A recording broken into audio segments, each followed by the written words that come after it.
தளபதி சொந்தங்கள் எல்லாருக்கும் வணக்கம். நேற்று நம்ம தளபதியோட பர்த்டே. ஸோ தளபதியோட பர்த்டே அப்படிங்கனாலே நம்ம எல்லாருக்கும் ஸ்பெஷல் டே தான். நேற்று நம்ம இன்னும் கொஞ்சம் ஸ்பெஷலாக எதிர்பார்த்தது என்ன அப்படின்னா, ஜனநாயகம் 3 படத்தோட அப்டேட்டு. ஃபஸ்ட் டைம் தளபதி விஜய் முதலமைச்சராகி ஒரு பர்த்டே செலிப்ரேட் பண்ணுறாரு. அது பயங்கரமாக இருந்துச்சு. நம்மளும் செலிப்ரேட் பண்ணோம். செம்ம ஹாப்பி. வரலாற்றில் பொறிக்கப்பட வேண்டிய ஒரு பர்த்டே அப்படின்னு நம்ம சொல்லலாம். சரி, அதெல்லாம் நம்ம பார்த்துட்டு இருக்க அதே நேரத்தில் இன்னொரு அப்டேட் எதிர்பார்த்து காத்திருந்தேன். என்ன அப்படின்னா, ஜனநாயகம் 3 படத்தை பற்றின ஏதோ ஒரு அப்டேட் கேவி நிறுவனம் கொடுப்பாங்க அப்படின்னு.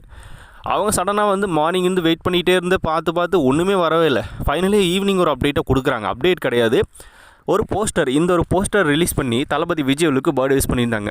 இந்த ஒரு போஸ்டர் தான் அவங்களுக்கு இருக்கிறதுலையே மிகப்பெரிய அளவில் கிடைச்ச ஒரு போஸ்டர் போல். படத்துலேருந்து இது வரைக்கும் ரிலீஸ் பண்ணாத ஒரு போஸ்டர் கூட ரிலீஸ் பண்ணி பர்த்டே விஷ் பண்ணாமல் முதலே இருந்த ஒரு போஸ்டர் ரிலீஸ் பண்ணிட்டு போயிட்டு பர்த்டே விஷ் பண்ணிட்டு கிளம்பிட்டாங்க. நம்ம என்ன எதிர்பார்த்தோம் அப்படின்னா, அப்டேட் கொடுப்பாங்க.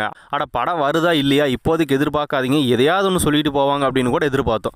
எதுவுமே இல்லை. படம் இப்போ வராதுன்றது நம்மளுக்கு தெரிஞ்ச விஷயம் தான். இவங்க செய்கிற எல்லாமே பார்க்கும்போது நம்மளுக்கு தெரியுது இப்போதைக்கு வர வாய்ப்பு இல்லை அப்படின்னு. ஆனால் இவர் தானே சொல்லியிருந்தார், தளபதி பதவியேற்பு விழாவில் ஒரு 2-3 வாரத்தில் ரிலீஸ் பண்ணிடுவோம் அப்படின்னு.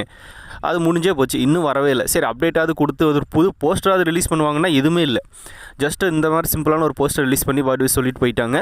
அப்டேட்டு எதுவுமே கிடைக்கவே இல்லை. நம்ம எல்லாருமே தளபதியோட ஒவ்வொரு பிறந்தநாளுக்கும் தளபதியோட புது படங்கள்லேருந்து அப்டேட்ஸ் எதிர்பார்ப்போம். அப்டேட்ஸ் வரும். அடுத்த படத்தோட அனௌன்ஸ்மெண்ட் கொடுப்பாங்க. இல்லை அப்படின்னா ஃபர்ஸ்ட் லுக் போஸ்டர் கொடுப்பாங்க. ஃபர்ஸ்ட் சிங்கிள் ரிலீஸ் பண்ணுவாங்க. டீசர் ட்ரெய்லர் கூட ரிலீஸ் பண்ணுவாங்க. நம்ம என்ஜாய் பண்ணுவோம், செலிப்ரேட் பண்ணுவோம். தளபதியோட பர்த்டே அப்படி இருக்கும். சரி, இந்த டைம் தளபதியோட படங்களில் பற்றின அப்டேட் எதுவும் வர வாய்ப்பு இல்லை. ஆனால் ஜனநாயகம் பெண்டிங்கில் தானே இருக்குன்னு ரிலீஸ் ஆகாமல் அதுலேருந்து ஏதோ ஒரு அப்டேட் கொடுப்பாங்கன்னா அந்த அப்டேட் வரல. சரி, புதுசாக போஸ்ட் அது ரிலீஸ் பண்ணுவாங்கன்னா எதுவுமே வரல. ஆனால் நம்ம பசங்க கூட எடிட்டிங்கில் பின்னுறாங்க. சூப்பரான போஸ்டர்ஸ் எல்லாம் ஜனநாயகம் ரிலீஸ் பண்ணி தளபதி ஃபேன்ஸை சாட்டிஸ்ஃபை பண்ணுறாங்க. ஆனால் டீம் பார்த்தோன்னா ஒரே ஒரு போஸ்டர் ரிலீஸ் பண்ணிட்டு போயிட்டாங்க. அதுவும் ஆல்ரெடி இருந்த போஸ்டர், தெரிஞ்ச போஸ்டர் தான். ஸோ இந்தளவுக்கு பார்த்தோன்னா அவங்க ஏன் டிலே பண்ணுறாங்க, இந்தளவுக்கு ஒரு போஸ்ட் கொடுக்குறதோட என்ன பிரச்சனை அப்படின்றது நம்மளுக்கு தெரியல. சென்சார் கிடச்சிரும் அப்படின்னு நம்பிக்கையோட நம்மளும் வெயிட் பண்ணிகிட்டு இருந்தோம்.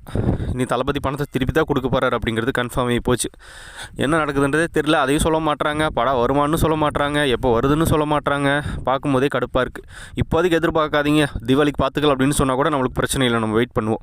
எதுவுமே சொல்லாமல் இருக்காங்களே, அதுதான் பார்க்கும்போது காண்டாகுது. சரி, என்ன பண்ண போகிறாங்களோ பார்ப்போம். ஸோ எல்லாம் எதிர்பார்த்து காத்திருந்து ஏமாந்தீங்க ஜனநாயகம் அப்டேட் வரும்னு சொல்லி அப்படிங்கிறத கமெண்ட்டில் ஷேர் பண்ணிட்டு போங்க. அப்படியே புதுசாக தளபதி ஃபேன்ஸ் யாராவது நம்ம சேனலில் பார்த்துட்டு இருந்தால் மறக்காம சேனலில் சப்ஸ்கிரைப் பண்ணி வச்சுக்கோங்க. தளபதி பற்றின அப்டேட்ஸ் அண்ட் பொலிட்டிக்கல் நியூஸ் நம்ம சேனலில் தொடர்ந்து வரும்.